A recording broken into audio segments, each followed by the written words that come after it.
تبارك الذي بيده الملك وهو على كل شيء قدير الذي خلق الموت والحياة ليبلوكم أيكم أحسن عملا وهو العزيز الغفور الذي خلق 7 سماوات طباقا ما ترى في خلق الرحمن من تفاوت فارجع البصر هل ترى من فطور ثم ارجع البصر كرتين ينقلب إليك البصر خاسئا وهو حسير ولقد زينا السماء الدنيا بمصابيح وجعلناها رجوما للشياطين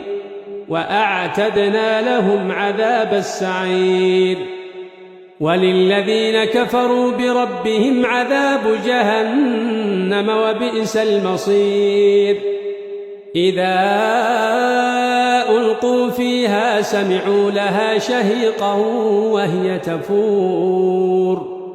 تكاد تميز من الغيظ كلما ألقي فيها فوج سألهم خزنتها ألم يأتكم نذير قالوا بلى قد جاءنا نذير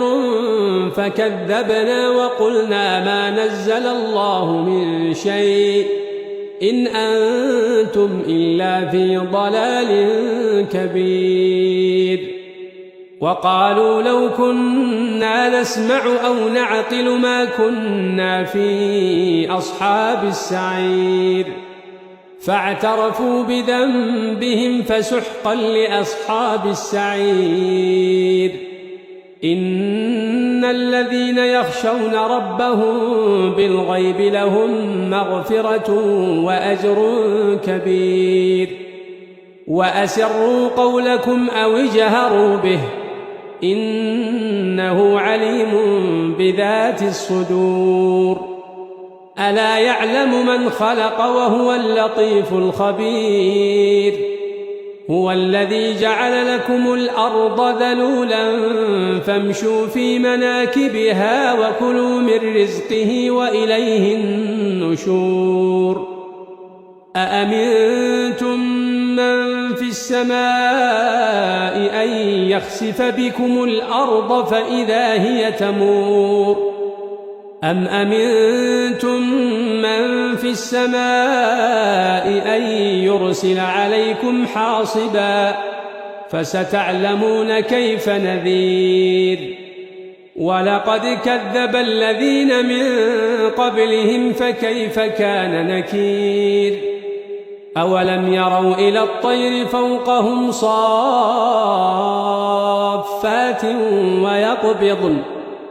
ما يمسكهن إلا الرحمن إنه بكل شيء بصير أمن هذا الذي هو جند لكم ينصركم من دون الرحمن إن الكافرون إلا في غرور أمن هذا الذي يرزقكم إن أمسك رزقه بل لجوا في عتو ونفور أفمن يمشي مكبا على وجهه أهدى أمن يمشي سويا على صراط مستقيم قل هو الذي أنشأكم وجعل لكم السمع والأبصار والأفئدة قليلا ما تشكرون قل هو الذي ذرأكم في الأرض وإليه تحشرون ويقولون متى هذا الوعد إن كنتم صادقين قل إنما العلم عند الله وإنما أنا نذير مبين فلما رأوه زلفة سيئت وجوه الذين كفروا وقيل هذا الذي كنتم به تدعون قل أرأيتم إن أهلكني الله ومن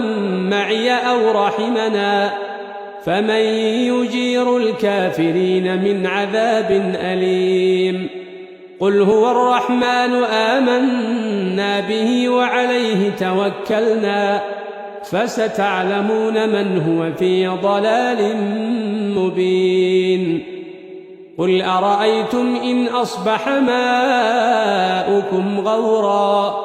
فمن يأتيكم بماء معين